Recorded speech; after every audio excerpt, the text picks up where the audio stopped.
Marina, Dawn said earlier that it's like using a sledgehammer to crack a nut. What's your view? Oh, see, I had a different analogy. Mine was burning down your house because you don't like a patch of carpet. Right.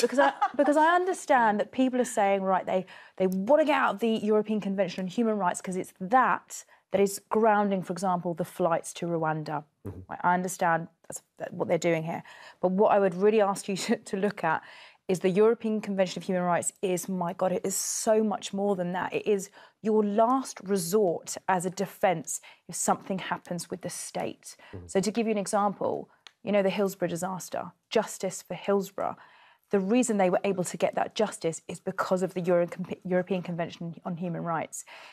Because if the state does something to you, then it's your way of challenging the state. So as we know, the police were blaming the victims for what happened to them at Hillsborough. And thanks to that European Convention on Human Rights, actually, they got justice and they basically overturned the decision. The same with European Convention on Human Rights. It stopped criminalisation of homosexual acts.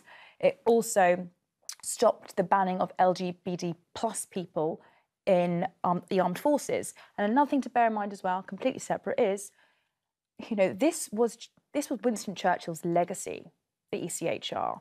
And if we remove ourselves from it, we also breach the Good Friday Agreement. Yeah. So we risk destabilising peace in Northern Ireland. All for what? Because we want to send an overpriced, inhumane plane of people against their will to Rwanda.